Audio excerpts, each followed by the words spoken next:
Sebenarnya berbicara tentang pengaruh sholat yang seharusnya punya pengaruh tanha anil fahsya'i wal munkar. Ada orang yang dikatakan oleh Allah malah celaka sholatnya, itu fawailul lil musallin, celaka bagi orang-orang yang sholat. Nah, sebenarnya ini ancaman berat bagi kita yang sholat tapi tidak berfungsi sesuai dengan maunya Allah dan Rasulnya, tidak berfungsi tanha anil fahsya'i wal munkar. Ya, kemudian dia membiarkan orang-orang sekitarnya kelaparan, dia membiarkan penderitaan saudara-saudaranya di dekatnya ataupun yang jauh, ya seperti Palestina. Saya khawatir yang mengganjal kita, yang membuat kita tidak lancar masuk surga nanti karena persoalan Palestina itu, ya. Ketidakadaan peduli kita kepada saudara-saudara kita itu, ya. Tapi alhamdulillah kemarin Wakil Menteri Luar Negeri Ustadz Anies Matta, ya, itu dengan bahasa Arab yang fasih dari Gombara, kemudian dari Libya, ya, kemudian makanya dia bisa berbahasa Arab dengan lancar, itu keras dan tegas. Saya kira mewakili kita semua, ya, umat Islam dan umat Islam seluruh dunia, ya, bukan hanya Indonesia. Jadi harus ada kepedulian itu sholat yang fungsional.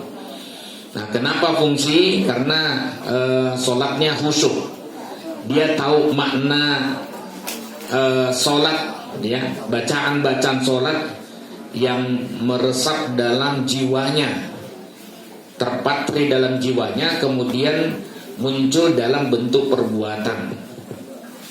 Jadi sholat itu ada persoalan batiniah, tapi ada juga persoalan fi'liyah, perbuatan. Nah, perbuatan itu harus berfungsi berfungsi untuk mencegah perbuatan keji dan mungkar, baik pada diri kita sendiri ataupun pada orang lain, ya. Nah, itu sekaligus menjawab pertanyaan keberapa itu, ya. Karena ada beberapa pertanyaan nanti yang kita buka. Saya jelaskan beberapa persoalan, listnya kita sudah share di grup, ya. Kemudian nanti 3 pertanyaan saya minta untuk kita bahas di sini yang tertulis, dan ada juga pertanyaan yang langsung, ya, supaya adil. Tapi ternyata yang masuk 5 pertanyaan. Tapi tidak apa-apa. Yang pertama, setelah sholat sunnahkah zikir dan doa dipimpin oleh imam dengan suara keras? Ya, sebagai imam, Nabi Sallallahu Alaihi Wasallam memang pernah mengeraskan suara saat zikir dan saat beliau berdoa. Itu terjadi setelah sholat wajib. Apa tujuannya?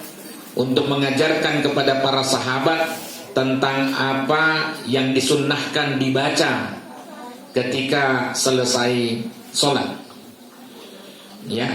Kemudian setelah itu beliau tidak mengeraskan lagi bacaannya, karena Allah Subhanahu wa ta'ala berfirman, wadhkur rabbaka fi nafsika tadarruan wa khifatan wa duna jahr minal qaul. Quran surat Al-A'raf, Quran surat 7 ayat 205. Dan ingatlah atau sebutlah nama Tuhanmu dalam jiwamu, dalam dirimu, tadarruan, dengan merendahkan diri, wa khifatan, khifah, khauf, dan penuh rasa takut. Ya, kalau orang beriman itu mendengar ayat Allah itu bergetar itu, ya, peringatan untuk dirinya. Waduna jahr minal qaul, tanpa mengeraskan ucapannya, tanpa mengeraskan zikirnya. Ya, dengan turunnya ayat ini, Nabi Sallallahu Alaihi Wasallam tidak melanggengkan itu bacaan yang dikeraskan. Ya, demikian pula dalam berdoa. Ya, dalam berdoa, ud'u rabbakum tadarruan wa khufyatan. Tadi wa khifatan, ini sekarang wa khufyatan. Kata-katanya mirip, hurufnya mirip, tapi susunannya berbeda. Berdoalah kepada Tuhanmu dengan tadarruan, dengan berendah diri, wa khufyatan, dengan suara yang lirih, yang lembut. Ya, innahu la yuhibbul mu'tadin, karena sesungguhnya Allah tidak suka pada orang-orang yang melampaui batas. Jadi zikirnya itu hanya keras tapi tanpa penjiwaan. Ya. Nah, itu terdapat dalam Quran surat Al-A'raf. Ya. Kalau saudara kita yang lain di masjid-masjid, sebagian masjid di Indonesia itu mengeraskan, imamnya mengeraskan bacaannya. Apakah dia ngarang? Jawabannya tidak. Mereka juga punya landasan, ya, punya landasan yang kalau kita bisa baca, kita bisa mengetahui itu. Oh, ini landasannya, ya. Misalnya dalam sebuah hadis dari Ibn Abbas, riwayatnya Al-Bukhari dan Muslim, disepakati oleh Bukhari dan Muslim, muttafaqun alaih. Di situ Ibn Abbas bilang, inna raf'as sauti bidzikri hina yansarifun nas minal maktubah kana ala ahdin Nabi sallallahu alaihi wasallam. Bahwa sesungguhnya mengangkat suara, ini menjaharkan zikir, ya, suara dalam berzikir ketika orang-orang selesai dari sholat wajib, itu sudah berlangsung pada masa Nabi Sallallahu Alaihi Wasallam. Ya, berarti ada dasarnya, itu memang sudah sejak Nabi itu. Ya, Ibn Abbas lalu berkata, kuntu a'lamu idan sorobu bidzalika idza sami'tu. Saya mengetahui bahwa sholat telah selesai dengan mendengarkan hal itu, yakni jika aku mendengarnya. Jadi kadang mendengar, kadang tidak, gitu. Ya, muttafaqun alaih. Dalam lafal Musnad Imam Syafi'i, ya, itu Al-Bukhari juga mengatakan itu.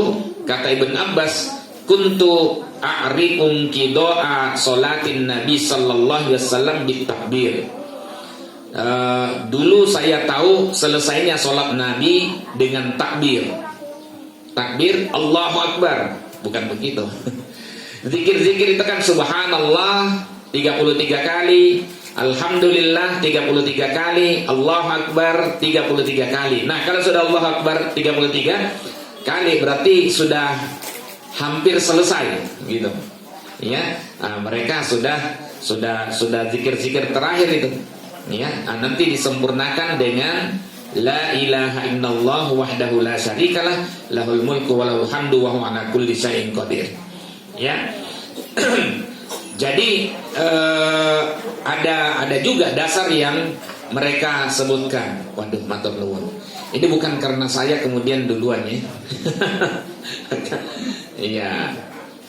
Ternyata anak-anak kita ini kemarin tuh Coach Wulan agak terlambat, itu malu dia. Harusnya yang perempuan katanya yang nganter. Wah, ya, ini anak-anak soleh ini. Ya, baik. Jadi ini ya. Jadi ini sekaligus menunjukkan dengan hadis ini sunnahnya duduk sejenak untuk berzikir. Jangan langsung ngacir. Ya, berzikirlah dulu. Ya, minimal sampai Allahu Akbar. Ya. Nah, gitu. Kecuali ada hal urgen yang dia harus meninggalkan segera tempat itu. Iya. Kalau Nabi Shallallahu Alaihi Wasallam hal urgen itu utang yang dia ingat itu. Ya, utang. Ya, utang yang dia ingat. Kemudian tidak lama zikirnya itu. Ya, mungkin hanya salam, tidak terdengar dia berzikir, setelahnya langsung pergi. Nah, agak aneh ini. Makanya ditanya oleh Nabi Shallallahu Alaihi Wasallam, oleh sahabat gitu, kok pergi gitu? Oh, saya teringat ada utang saya sama si fulan itu. Maka dia segera berangkat itu. Ya. Jadi saking tidak maunya itu berlama-lama melunasi utang. Ya. Jadi bertobatlah ya jamaah kopi ngaji. Kalau punya utang segera, yang penting ada usaha, insya Allah dimaklumi kok itu. Yang penting ada usaha untuk melunasi itu. Jangan tidak ada usaha, tidak ada malah beli sesuatu yang ini ya, yang seharusnya bisa untuk belum tidak urgen. Sebenarnya dia bisa nyicil utangnya dulu. Ya, itu akan lebih terhormat dan itu dinilai oleh Allah. Ya, sudah berupaya untuk melunasi utangnya. Nah itu agak cepat-cepat itu, tidak lama-lama zikirnya itu. Ya, itu yang dilakukan oleh Nabi Sallallahu Alaihi Wasallam. Nah kemudian berikutnya pembahasan kedua, doa apa saja yang disunnahkan dibaca setelah sholat? Ya jawabannya ya apa saja asal baik-baik. Apa saja? Ya tentu yang didasarkan pada Quran dan hadis Nabi itu lebih utama. Itu sudah kita paham. Tapi sebenarnya boleh berdoa apa saja. Yang penting doanya baik. Ya, diawali dengan mengikhlaskan atau memurnikan doa hanya kepada Allah. Betul-betul berharap hanya kepada Allah semata. Dan diawali dengan memuji Allah. Lalu sholawat kepada Nabi Sallallahu Alaihi Wasallam. Ya, Allah mengajarkan kita, fada'uhu mukhlisina lahuddin, alhamdulillahi rabbil alamin. Quran surat Al-Mu'min 40 ayat 65. Ya. Jadi berdoalah kepadanya dengan memurnikan ibadat kepadanya, kepada Allah. Segala puji bagi Allah Tuhan semesta alam. Ya, jadi ini yang dituntunkan. Ya, kalau dalam hadis yang lain itu dikatakan, idza shalla ahadukum falyabda bitahmidi rabbi jalla wa azza. Ya, jadi apabila salah seorang kamu berdoa, sholat itu kan maknanya berdoa. Ya, sholat itu artinya berdoa. Ya, sholat itu salah satu artinya selain sholat, sholawat juga berdoa. Ya, apabila salah seorang dari kamu berdoa, faliyabda bitahmidi rabbi jalla wa azza. Maka mulailah dengan memuji Allah yang maha mulia, wa azza, dan maha perkasa, wassana'i alaihi, dan segala pujian atasnya. Summa yusalli ala nabi sallallahu alaihi wasallam. Nah ingat, kalau nama Nabi disebut sallallahu alaihi wasallam. Kemudian berselawatlah kepada Nabi sallallahu alaihi wasallam. Summa yada'u ba'du bima sya'a. Kemudian berdoalah setelahnya dengan apa yang dia kehendaki. Jadi ya kita bebas berdoa karena tidak semua doa kita hafal dengan baik. Ya, silahkan berdoa pada Allah, mau pakai bahasa sendiri ya, bahasa ibu ya, bahasa daerah, terserah, bahasa Indonesia, bahasa Arab. Ya, kalau orang Arab tentu kalau kita lihat dari dari penjelasannya lebih utama pakai bahasa Arab. Ya, orang Arab. Ya, lebih utama memang begitu ya. Bahkan doa sujud itu, ketika sujud itu kan ada doa yang diajarkan oleh sebagian ulama kita, ya, jangan tinggalkan 3 doa ini ketika sujud. Masih ingat itu? Allahumma ya Allah, apa lagi doanya itu?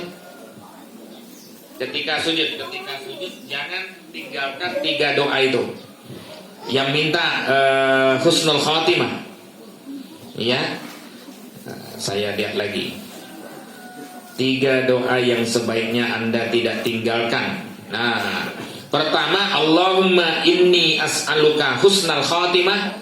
Ya Allah, sesungguhnya hamba memohon kepadamu husnal khatimah, penutup yang terbaik.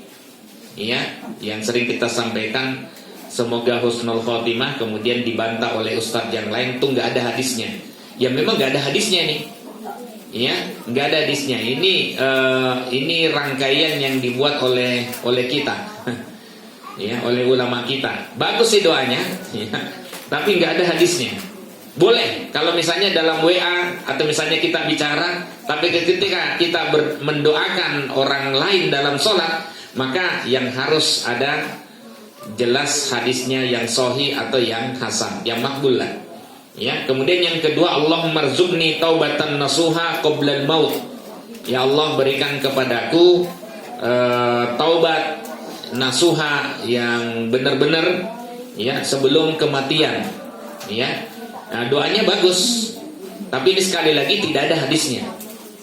Nah, yang ada hadisnya itu ini, yang ketiga itu, ya muqallibal qulub sabbit qalbi ala dinik. Ya, wahai yang membolak-balikkan hati, mantapkan hatiku senantiasa dalam agamamu. Itu ada hadisnya. Nah, tapi apakah bisa dibaca ketika sujud itu? Ya. Mungkin masih ingat ya, ada beberapa pertanyaan di sini. Pak Air itu pernah mengajarkan boleh berdoa ketika sujud, tapi dalam hati saja. Karena beliau tahu sebagian besar ulama itu mengatakan boleh berdoa tapi dalam bahasa Arab. Kalau dalam sholat, kalau di luar sholat silahkan. Ya, nah itu yang menurut Pak Air. Tapi kalau saya sediakan berdoa, doa sujud itu banyak. Silahkan saja pilih salah satunya. Kadang baca ini, kadang baca itu, kadang, jadi macam-macam itu. Ya, divariasikan saja. Ya, sendiri-sendiri saja, tidak usah digabung. Sama dengan Allahumma ba'id, ya, tidak usah digabung dengan wajah tu, tidak usah digabung dengan kabiro. Sendiri-sendiri saja. Kadang kita baca Allahumma ba'id, kadang kita baca kabiro walhamdulillah katsira. Kadang kita baca wajah tuh, ya. Nah itu kira-kira. Baik. Nah jadi itu ya, boleh berdoa apa saja.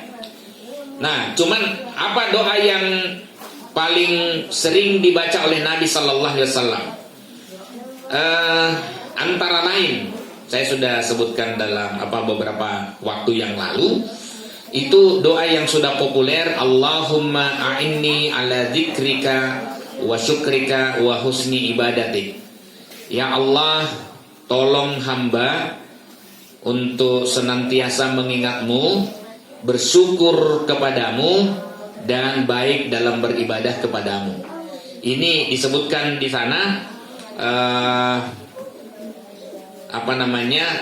Mu'adz bin Jabal itu bercerita, akhadha biyadi, beliau mengangkat tanganku, ya, Nabi sallallahu alaihi wasallam mengangkat tanganku, faqala ya Mu'adz, labbaik, kata Mu'adz, ya, inni uhibbuka, saya mencintaimu. Nah, kemudian Mu'adz menjawab, wa ana wallahi uhibbuka, saya juga begitu, demi Allah saya mencintaimu. Ya, nah kemudian Nabi SAW mengajarkan, ala wa'allimuka kalimatin taquluha fi duburi kulli sholatik. Maukah aku beritahukan, ajarkan kepadamu kalimat yang bisa kamu ucapkan, kamu pintakan di duburi fi kulli sholatik, di belakang atau akhir setiap sholatmu. Nah, jadi ini bisa dibaca di dalam sholat, ya, di akhir itu, atau pada saat tahiyat akhir. Nah, kalau di tarjih itu kan di kalimat doa yang pendek disebutkan pada tahiyat awal. Nah, kalau ini hadisnya malah disebutkan di akhir. Jadi selain berlindung dari 4 hal itu, ya, kadang kita baca ini juga, ya, kadang kita baca ini. Nah, itu yang pertama, dan yang diajarkan Nabi SAW kepada Mu'adz untuk disebutkan pada belakang sholat kita itu. Nah, kemudian, ya, hadisnya banyak, tapi intinya itu apalagi ada lagi doa yang, ya, yang diceritakan oleh Al-Bara bahwa dulu saya atau kami sholat di belakang Rasulullah Sallallahu Alaihi Wasallam. Ya, saya ahbabna kami annakuna ayyam ini senang berada di sebelah kanannya Nabi Sallallahu Alaihi Wasallam. Yukbilu alaina biwajhi, karena beliau suka menghadap wajahnya ke arah kami yang sebelah kanan. Ya, sukanya melihat di situ. Nah, kemudian fasamituhu, saya mendengar beliau yakul berdoa, Rabbi kini adzabaka yauma tab'atsu ibadah. Ya, jadi Tuhanku, Rabbi kini, Tuhanku, lindungi aku, jaga aku dari azabmu, yauma tab'atsu, pada hari engkau bangkitkan, atau dalam hadis yang lain, yauma tajma'u, pada hari engkau kumpulkan ibadaka, hamba-hambamu. Nah, seperti yang diajarkan oleh guru kita sebelumnya, yang paling kita harapkan ketika di akhirat nanti, yang penting kita selamat dari api neraka, ya. Nah, kalau selamat dari api neraka kan berarti surga, gitu, ya. Dan memang dituntunkan paling tidak 3 kali kita minta perlindungan dari api neraka. Allahumma ajurni minan nar, Allahumma ajurni minan nar. Ada sih hadis yang menyebutkan sab'a marrat, 7 kali, ya, untuk mengucapkan ini. Tapi saya lihat hadisnya, ini hadis riwayat Abu Dawud dan Ahmad. Ini hadisnya dhaif karena ada Muslim bin Al-Haris yang orangnya periwayat ini dhaif. Tapi kalau yang sahih itu berlindung dari api neraka itu 3 kali, minta surga. Redaksinya sebenarnya terserah saja, intinya itu, ya. Toh kita di setiap akhir sholat kita itu kan juga Allahumma inni a'udzubika min adzabi jahannam wa min adzabil qabr. Itu kan sudah api jahannam, berlindung dari api jahannam dan azab kubur. Nanti sebagian doa itu dibalik. Mulainya dari Allahumma inni a'udzubika min adzabil qabr wa adzabin nar. Ya, ada juga. Jadi redaksinya macam-macam, selebihnya belakangnya sama. Itu muttafaqun alaih dari Abu Hurairah juga. Berlindungnya dari 4 hal. Ya, itu di belakang sebelum salam. Ya. Nah, atau membaca doa yang kata Anas sering dibaca oleh Nabi Sallallahu Alaihi Wasallam, yaitu doa berlindung dari kebingungan, ya, yang suka melamun, ya, kemudian bingung, tidak tahu apa yang dikerja, ya, akhirnya kan aras-arasan, nah, akhirnya ya nggak ada semangat hidup lah, ya. Ya, itu diajarkan oleh Nabi Sallallahu Alaihi Wasallam, ya, sering dibaca oleh Nabi Sallallahu Alaihi Wasallam. Bahkan dalam sebuah hadis itu yang disampaikan pada Abu Umamah, dia melihat Abu Umamah ini nongkrong di teras masjid gitu, kayak bingung gitu. Apa yang dipikir itu? Ya, ditanya, kenapa saya gundah Nabi, bingung saya, apa yang saya kerjakan? Ya, mau nggak saya ajarkan sebuah doa? Ya, kemudian muncullah doa itu, Allahumma inni a'udzubika minal hammi wal hazani wa a'udzubika minal ajzi wal kasali, dan seterusnya. Itu redaksinya Abu Dawud. Tapi kalau redaksinya Bukhari lebih singkat lagi. Ya, tapi intinya sama. Ya, kita coba baca sama-sama. Allahumma inni a'udzubika minal hammi wal hazan wal ajzi wal kasal wal bukhli wal jubn wa dola'id dain wa galabatir rijal. Saya terjemahkan dulu supaya bisa kita nanti pahami maknanya, karena yang paling bagus berdoa kalau kita paham maknanya. Ya, imamnya suka mimpin doa, kita cuman amin amin, tapi apa yang dimintakan tidak tahu. Ya, siapa tahu imamnya bilang, ya Allah, ini jamaah saya belakang kok sering saya berdoa ini, tapi kok tidak tergerak hatinya bayar utang. Sementara yang di belakang itu maunya berdoa, ya Allah, imam ini namanya imam tapi kok nagih terus. Dia sudah tahu ini ada Pak Imam Sukiman ini. Iya, dia sudah tahu saya tidak punya apa-apa, tapi karena nagih terus gitu ya. Ya, jangan sering-sering ditagih ya. Sesekali saja, seminggu sekali. Oh, tapi itu ya, bisa yang kalau saya punya utang ditagih itu saya matur nuwun sangat. Matur nuwun, diingatkan ya. Karena ya itu, jadi jangan marah pada orang yang menagih utang. Itu mungkin salah satu cara dia membebaskan kita dari neraka. Alhamdulillah. Mana ada katanya. Ya ada. Ya. Baik. Jadi Allahumma inni, ya Allah, sesungguhnya aku a'udzubika, berlindung kepadamu, minal hammi wal hazani, dari kegundahan dan kesedihan, wal ajzi wal kasali, dan kelemahan serta kemalasan, ya, wal bukhli wal jubni, dan kekikiran serta sifat pengecut, ya, sifat pengecut, serba takut, ya, padahal dia benar. Wadola'id dain, dan terlilit utang. Wa galabatir rijal, dan tekanan orang lain, debt collector. Ya, tekanan orang lain.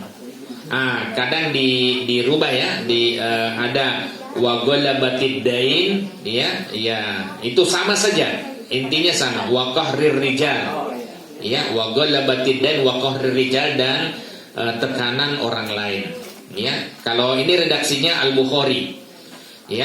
Jadi ini yang sering diucapkan oleh Nabi sallallahu alaihi wasallam, bukan hanya di dalam sholat, dalam berbagai kesempatan, ya. Nah, kemudian yang ketiga, sholat sunat fajar Nabi itu sebenarnya berapa rakaat dan apa bacaan suratnya? Ya, jawabannya 2 rakaat, ya. Cuman boleh enggak mengerjakan seperti yang sebagian kita diajarkan, ya, dan pernah ditanyakan pada saya, kemarin juga kita bahas. Kalau waktu kita sempit, itu saya belum mengerjakan sholat syukrul wudu, sholat setelah wudu, yang sebagaimana yang dia pahami, dan belum mengerjakan sholat tahiyatul masjid, dan belum mengerjakan sholat 2 rakaat sunat fajar. Mana yang saya harus prioritaskan? Bapak Ibu, penjelasan dari Aisyah radhiyallahu anha Kana Nabi sallallahu alaihi wasallam yusalli rak'atain khafifatain bainan nida wal iqamah min salati subuh. Hadis sahih riwayat Al-Bukhari, Ahmad, Ishaq bin Rohawai. Jadi kata Aisyah, istrinya Nabi yang paling tahu sholat-sholatnya Nabi, termasuk sholat sunnahnya kalau di rumah, ya. Itu kata Aisyah, Nabi sallallahu alaihi wasallam itu kalau sholat itu 2 rakaat khafifatain yang ringan-ringan. Apa makna khafifatain? Yang pendek-pendek. Ya, nanti di hadis sholat malam itu sebagiannya diajarkan. Apa yang dimaksud dengan rakaatain khafifatain, 2 rakaat yang ringan-ringan? Itu adalah sholat yang hanya membaca Al-Fatihah saja, tidak ada surat setelahnya. Ya, jadi itu yang dilakukan oleh Nabi sallallahu alaihi wasallam. Bainan nida wal iqamah, di antara azan dengan iqamah. Min sholatis subuh, dari sholat subuh. Ya. Tapi nanti kita akan temukan sebagian ulama mengatakan bahwa rakaatain khafifatain itu tetap membaca surat, tapi surat yang pendek-pendek saja. Ya silahkan saja. Ada sih dasarnya, ada dasarnya. Tapi ada 3 hadis yang saya catat itu. Pertama yang tadi yang barusan saya baca. Yang kedua itu saya masukkan dalam disertasi pada saat membahas tentang azan awal. Apa makna azan awal? Idza sakatal muadzin bil ula, apabila muadzin itu diam, sudah selesai maksudnya, bil ula, pada azan pertama, min sholatil fajr, dari sholat subuh. Maaf, ada istilah yang sebenarnya sama itu ya. Sholat fajar itu ya bahasa lain dari sholat subuh. Ya, yang membedakan itu kalau sholat sunat fajar, sholat sunat subuh itu sama. Sholat sunat fajar dengan sholat sunat subuh sama. Ya, al-fajar di sana, kalau di sana lebih sering kita lihat tulisan waktu sholat fajar. Ya, baik. Apabila muadzin sudah diam pada awal dari sholat fajar, azan awal pada sholat fajar, qoma, beliau berdiri, faroka'a rakaatain khafifatain qabla sholatil fajar. Lalu beliau sholat 2 rakaat yang ringan-ringan sebelum sholat subuh. Berarti kan cuma 2 rakaat saja. Tidak ada cerita lain selain itu. Ya, apalagi tadi hadisnya itu tadi yusolli rakaatain khafifatain bainan nida wal iqamah. Jadi beliau sholat 2 rakaat yang ringan-ringan antara azan dengan iqamah pada waktu sholat subuh. Itulah yang sering saya katakan, sebenarnya cuma 2 rakaat. Tapi bagaimana kalau waktunya panjang? Ya silahkan. Misalnya 2 rakaat di rumah sholat sunat fajar. Setelah itu ke masjid, ya ketemu masih ada waktu, ya sholat sunat tahiyat masjid aja. Ya, itu boleh karena memang sudah 2 fungsi yang berbeda. Sementara sholat syukrul wudhu itu juga sebagian dipahami oleh ulama sebagai sholat yang berdiri sendiri. Ya, tapi bukankah kunci sholat itu adalah at-tuhur? At-tuhur miftahus sholat. Ya, bersuci itu bagian kunci dari sholat itu. Ya, sehingga saya memahami ya sebenarnya ya itu juga 2 rakaat ya itu juga. Kemudian diambilkan dari hadis siapa yang berwudu memperbaiki wudunya, ya, lalu kemudian sholat 2 rakaat, setelah itu minta ampun pada Allah, maka Allah akan mengampuni dosa-dosa sebelumnya. Ya, itu kan fungsi sholat. Kalau saya sih maaf, mungkin saya keterbatasan ilmu, setahu saya itu fungsi sholat. Kemudian ada bahasa tidak berbicara, tidak ngobrol sendiri. Nah, maka diampuni dosa-dosa sebelumnya. Tapi sebagian ulama artinya apa? Setelah wudu udah langsung sholat 2 rakaat, tidak boleh ngobrol. Tapi kan pernah Utsman negur orang yang waktu dia berwudu tidak sempurna. Ya. Kemudian apa itu?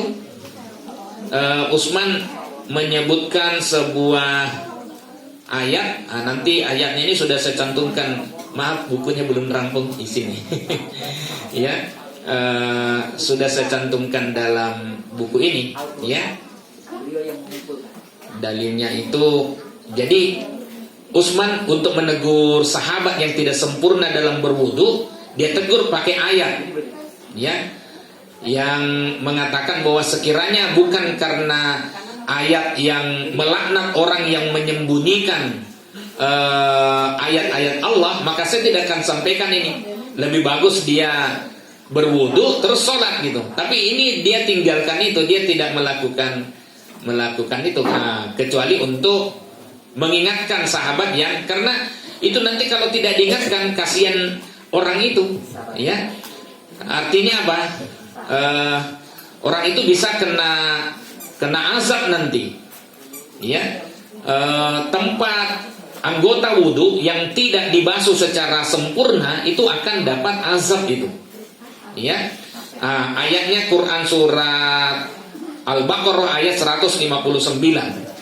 Ya, jadi sebenarnya saya katakan di sini boleh berbicara, apalagi jika ada hal urgen.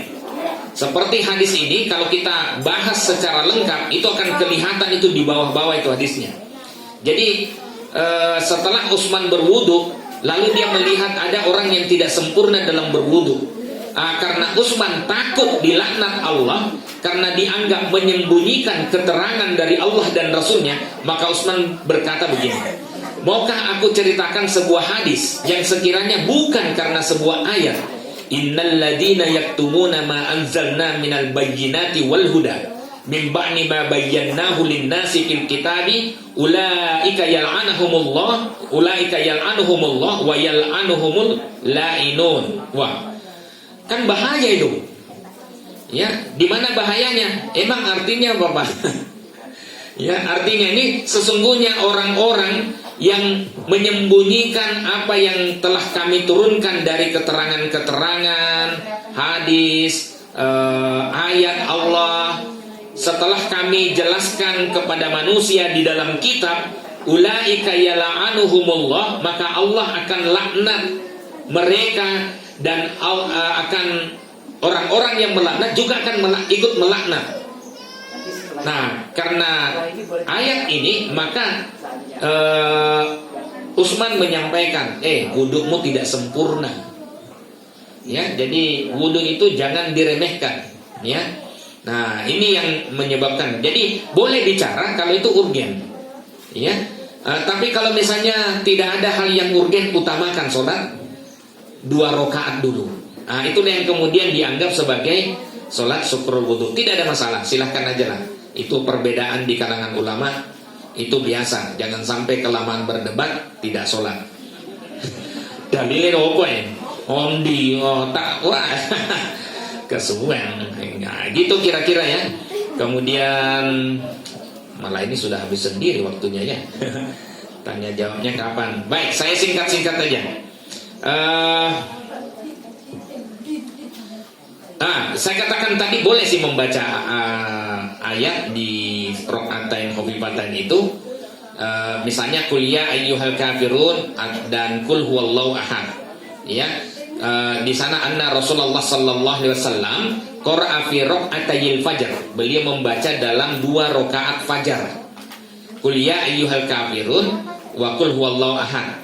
Ya, jadi ada itu rawahu Muslim. Cuman Ibnu Taimiyah itu menganggap ini rakaatayil fajar itu supaya tidak bertentangan hadisnya dengan 2 rakaat yang ringan-ringan itu. Ini 2 rakaat ini biasa dibaca oleh Nabi SAW pada saat witir itu 2 rakaat sebelumnya baca ini, kemudian nanti yang lainnya baca ini. Jadi itu dianggap sebagai 2 rakaat karena kan ada fajar kadzib dan ada fajar sodik gitu ya. Jadi masuk waktu fajar tapi masih boleh untuk melaksanakan sholat sunat yang termasuk itu Anda boleh makan kalau misalnya Bilal azan. Nah itu kan sudah masuk waktu fajar, tapi fajarnya belum fajar sesungguhnya, belum fajar sebenarnya. Itu menurut Ibnu Taimiyah, ya. Atau membaca ayat yang lain, ya. Di sini sebutkan kana yaqra'u fi raq'atil fajr fil ula minhuma qulu amanna billah wa ma unzila ilaina al-ayat. Ya, itu yang terdapat dalam Quran surat Al-Baqarah. Sementara yang lainnya amanna billahi washhad bi anna muslimun. Nah, itu kalau kita lihat qulu amanna billahi wa ma unzila ilaina, itu terdapat dalam Quran surat Al-Baqarah 136. Ya, sementara rakaat kedua amanna billah washhad bi anna muslimun itu terdapat dalam hadis riwayat Muslim, ya. Itu kira-kira, ya. Kemudian sekiranya ketinggalan, ya, ada hadis yang mengatakan setelah sholat ada kejadian. Di sini kejadiannya saya sebutkan nanti dalam buku yang revisi itu, revisi lengkap sudah saya cantumkan.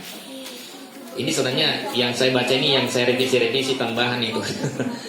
Memang ada hadis dari Qais bin Amr yang menyebutkan bahwa Nabi SAW bertanya pada seorang yang mau sholat lagi setelah sholat subuh 2 rakaat bersama Nabi. Ya, kemudian karena dia mau sholat subuh lagi, kemudian Nabi SAW bertanya, apakah kamu mau sholat subuh 2 kali? Nah, gitu. Ya, kemudian orang itu menjawab, inni lam akun sholaitu rak'atain allataini qablahuma. Sesungguhnya saya belum sholat 2 rakaat tadi sebelumnya. Ya. Fa shallaituhuma al-an. Maka saya sholat 2 rakaat sekarang. Fasakata Rasulullah sallallahu alaihi wasallam, Rasulullah pun terdiam. Itu hadis riwayat Abu Dawud, Ibnu Majah dan Ahmad. Tapi analisa saya lihat hadisnya ini dhaif. Kenapa dhaif? Karena terputus sanadnya. Kata At-Tirmidzi dan At-Tahawi. Kenapa terputus? Karena ada periwayat namanya Muhammad bin Ibrahim At-Taimi, itu lam yasma, tidak mendengar hadis dari Qais bin Amr. Ya. Demikian pula hadis dari jalur yang lain, Yahya bin Sa'id dari bapaknya, dari kakeknya Qais bin Qahdin. Ya. Ini nama lain dari Qais bin Amr yang ikut sholat subuh bersama Nabi sallallahu alaihi wasallam. Ya, kemudian summa qoma wa raka'a rak'atayil fajr. Kemudian dia berdiri lagi untuk mengerjakan 2 rakaat salat sunat fajar. Wa Rasulullah sallallahu alaihi wasallam yandur ilaiha. Rasulullah melihat kepadanya, falam yungkir dzalika alai, dan tidak melarangnya. Jadi membiarkan. Saya lihat hadisnya ini riwayat Ibnu Majah, Ibnu Hibban, juga hadis kontroversial. Kenapa? Karena ada ayah Yahya Sa'id bin Qais, tidak ada yang mencacat dan memuji, dan ini satu-satunya riwayatnya. Dan hadis ini jelas bertentangan dengan tidak ada sholat setelah sholat subuh hingga terbitnya matahari. Iya kan? Hadis muttafaqun alaih. Kalau mau cari kuat-kuatan, kuat ini. Kalaupun misalnya mau mengerjakan sholat subuh, sholat sunat fajar, ya kerjakan setelah terbit fajar saja. Ya seperti ketika kita biasa sholat malam, kemudian terlewat, kerjakan di waktu duha. Waktu duha panjang, dan itu bukan waktu terlarang, justru itu waktu yang disunnahkan. Ya, jadi boleh diperbanyak sholat duhanya. Demikian pula yang sholat subuh 2 rakaat, yang sudah punya kebiasaan untuk sholat sunat, tapi kok terlewat, entah diare lah, entah macam-macam kan halangannya kan, entah kesiangan lah. Ya, kemudian apa dasarnya? Man lam yusalli rak'atayil fajr fal yusallihima ba'da ma tatlu'us syams. Ya, siapa yang belum sholat 2 rakaat sunat fajar, maka hendaklah dia sholat 2 rakaat setelah terbitnya matahari. Hadza hadisun gharib la na'rifu. Ini hadis yang asing, satu-satunya riwayat yang menyebutkan ini. Ya, intinya memperbanyak itulah. Nah, kemudian list pertanyaan tertulis hanya 3 yang dibacakan MC. Gimana Ustaz? Ya, saya bacakan aja ya. Sholat hajat, tobat, tasbih, apakah hadisnya hasan, sahih? Saya sudah pernah jelaskan ini. Intinya sholat hajat itu hadisnya, maaf, saya kebetulan agak berbeda dengan sebelumnya. Lakukan sholat taubat dan sholat hajat gitu. Saya lihat hadisnya udah pernah saya bahas, tapi tidak apa-apa lah karena pertanyaannya muncul. Jadi kita seperti pelajaran memang kadang-kadang berulang-ulang. Di sini sholat sunat yang diperselisihkan kesunnahannya, itu bahasanya ya. Sholat hajat atau sholat yang dilakukan karena ada kebutuhan tertentu didasarkan pada hadis riwayat At-Tirmidzi bin Majah dari Abdullah bin Abi Aufa bahwa siapa saja yang memiliki hajat atau kebutuhan maka hendaklah berwudu dengan baik, lalu sholat 2 rakaat atau 4 rakaat, kemudian memuji Allah, berselawat kepada Nabi, lalu menyebutkan tahlil, tasbih dan tahmid, lalu berdoa sesuai dengan hajat atau kebutuhannya. Hasil penelitian saya, hadis ini gori, berkualitas sangat lemah, dhaif jiddan. Ya, kalau menggunakan hadis ini ya tidak bisa dijadikan hujjah. Dhaif jiddan, batil dan mungkar, sehingga sama sekali tidak bisa dijadikan hujjah, kecuali hadis dari Utsman bin Hunain yang diperdebatkan matanya. Utsman bin Hunain itu orang buta, ya. Dia minta pada Nabi sallallahu alaihi wasallam, doakan saya Nabi kesembuhan supaya saya bisa melihat lagi. Tapi kemudian Nabi bilang, saya akan berdoa, tapi mungkin lebih baik kamu dalam kondisi seperti itu terima takdirmu. Ya, mungkin itu lebih baik. Ada penghafal Quran, Mbak siapa itu? Yang lebih bagus saya dalam kondisi begini. Siapa itu yang mau mendirikan pondok pesantren itu? Kaila apa siapa ya? Saya gak lupa, tapi itu lagi viral itu. Ditanya sama Dokter Richard, ya. Bagaimana kalau misalnya kamu dikasih penglihatan tapi hafalanmu hilang?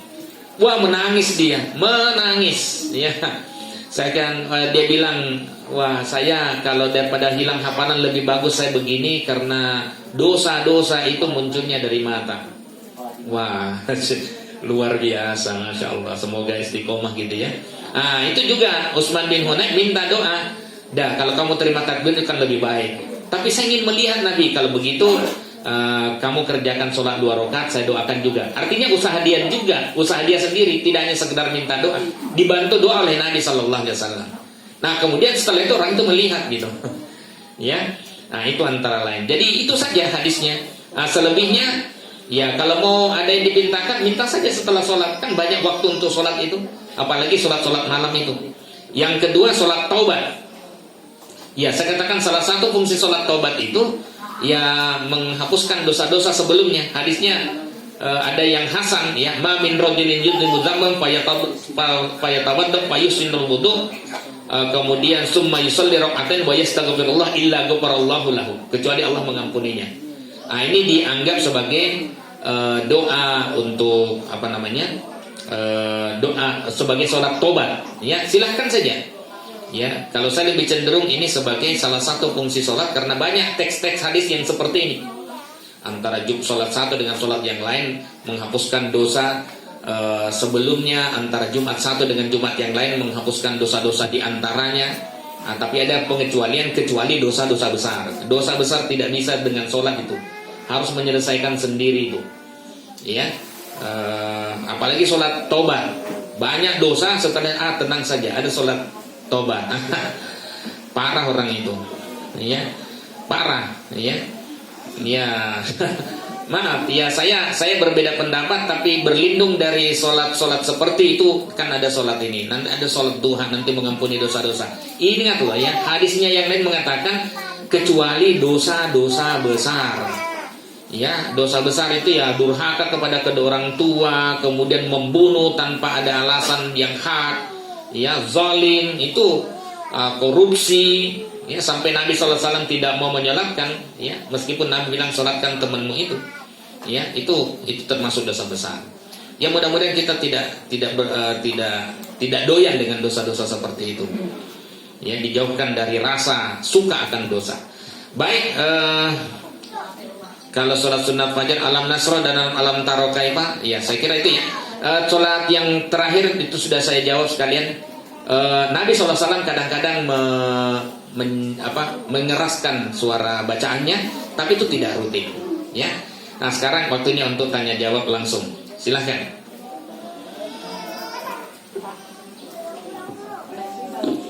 Ada waktu 4 menit, 1 menit, 1 menit.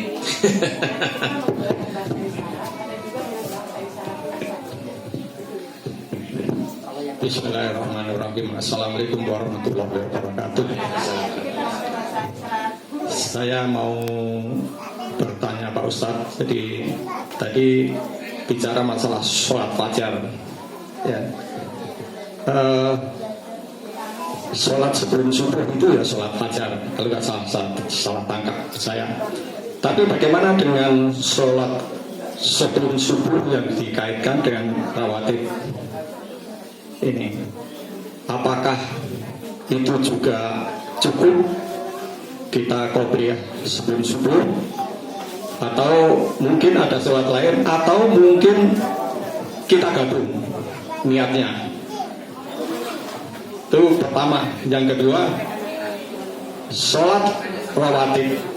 Sholat rawatib itu kalau saya mendengar ceramahnya dari Adi Dayat, itu dalam satu hari itu 14 rakaat. 4 rakaat sebelum zuhur, 2 rakaat setelah zuhur, 2 rakaat setelah maghrib, dan 2 rakaat setelah isya, serta 2 rakaat setelah subuh. Sebelum subuh, ya. Tapi kalau saya baca bukunya Bapak Sakir itu, kebetulan saya punya, ya, ketemunya baru sekarang, tapi saya belinya sudah beberapa tahun yang lalu.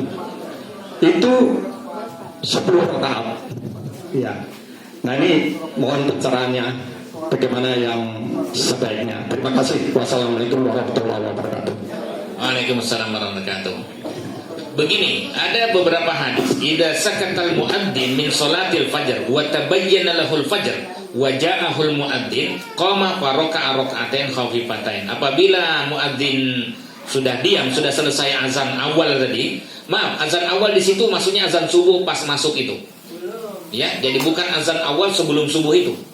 Ya, beberapa redaksi itu awal atau al-ula itu ditujukan kepada azan sesungguhnya. Ya, kemudian dari sholat fajar, lalu sudah jelaslah fajar itu saya sebutkan fajar sodik itu. Ya, wajahul muadzin, lalu ya muadzin datang, kemudian qoma, beliau berdiri baroka rokaatain khofifatain. Ya, kemudian beliau mengerjakan 2 rakaat yang ringan-ringan. Sebagian tidak menyebutkan adanya azan, sebagian menyebutkan adanya azan. Jadi kalau kita lihat, kalau misalnya yang menyebutkan tidak ada azan itu 2 rakaat. Kalau misalnya kita sudah mengerjakan sholat witir, nanti kita akan temui hadis yang 2, 2, 2, 2, 1, 2 sebelum sholat subuh itu. 2 itu apa? Sebagian hadis ada azannya, sebagian tidak. 2 itu apa? Kalau sudah selesai dan masih mau sholat, ya silahkan. Saya sering menyebutkan itu sholat sunat mutlak. Sholat sunat mutlak itu bisa dikerjakan kapan saja di waktu yang dibolehkan. Ya, jadi silahkan saja. Kemudian yang kedua, tentang perbedaan cara menghitung. Di dalam hadis itu disebutkan oleh sahabat Ibnu Umar, hafidtu minan Nabi sallallahu alaihi wasallam asyra rakaat. Saya ingat betul dari Nabi sallallahu alaihi wasallam 10 rakaat. Rakaatain qabla zuhur, 2 rakaat sebelum zuhur, wa rakaatain ba'daha. Berarti sudah 4 ya. Wa rakaatain ba'dal maghrib, tidak disebutkan qoblal asar. Ya, 2 rakaat setelah maghrib, sudah 6 ya. Fi baitihi, di rumahnya. Wa rakaatain ba'dal isya fi baitihi. Sudah berapa? 8. Wa rakaatain qabla sholatis subh, dan 2 rakaat sholat subuh. 10. Kemudian saya sebutkan di sini dalam riwayat At-Tirmidzi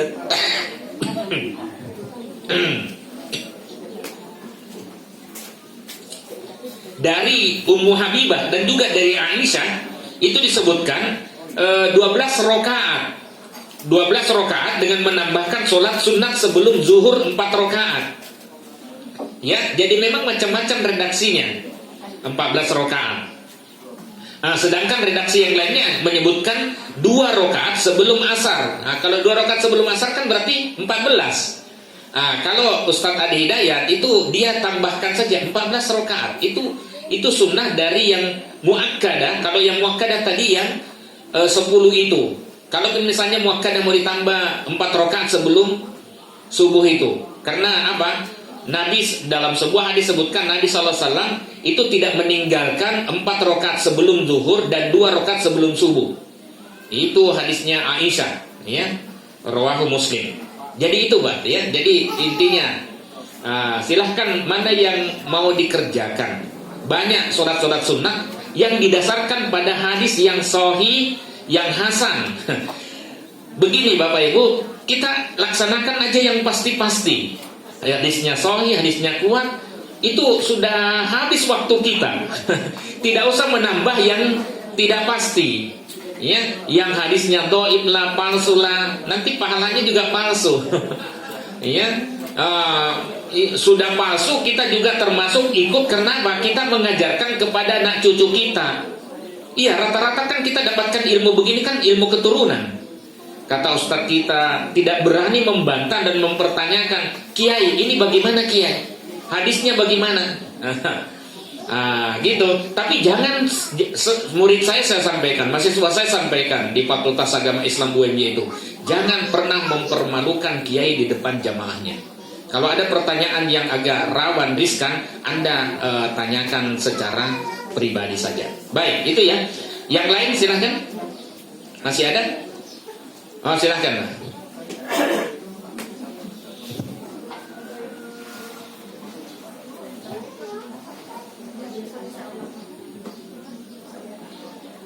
Assalamualaikum warahmatullahi wabarakatuh. Waalaikumsalam. Menyambung pertanyaan tersebut Pak ini, Pak Ustadz Adi Hidayat juga mengatakan bahwa menambah sholat tersebut itu tidak hanya masuk surga, tetapi diberikan istana dia surga. Nah ini seperti apa Pak ini untuk penjelasannya? Dan juga ada beberapa siapapun yang mengerjakan qiyamul lail ditambah dengan qobliyah subuh dan diurut dengan sholat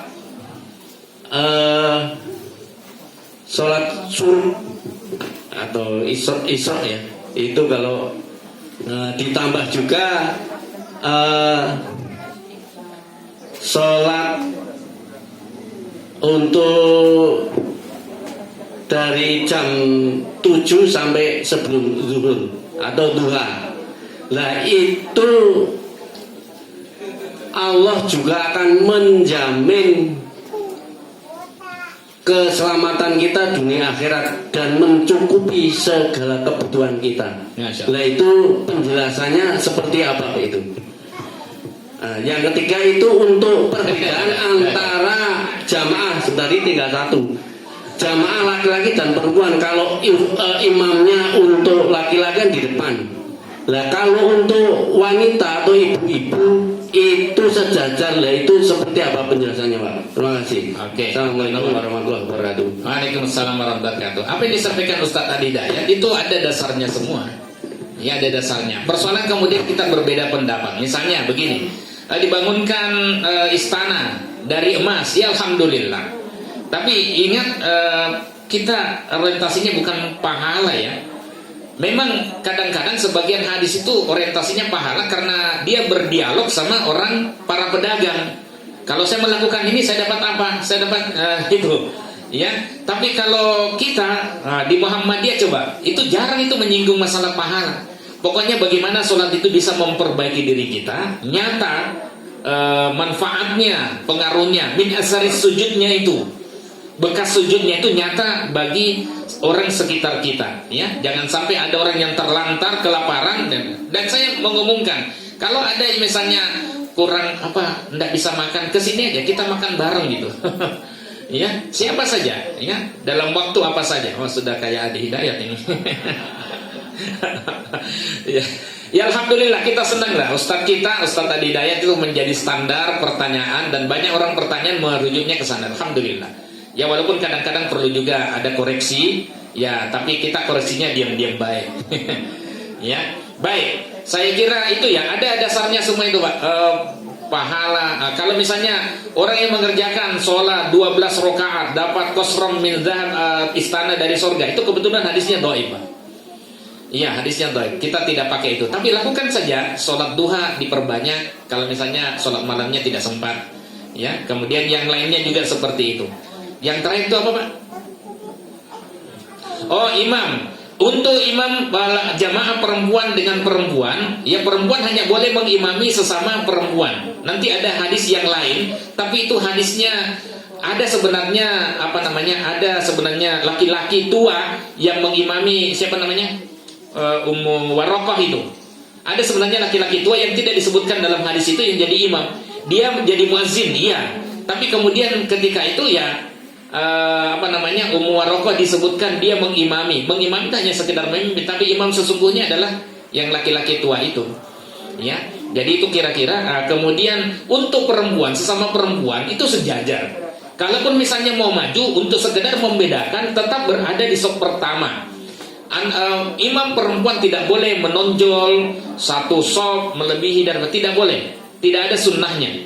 Aisyah radhiyallahu anha kalau misalnya mau mengimami cuman maju sebentar saja, ya. Saya kira itu waktunya habis.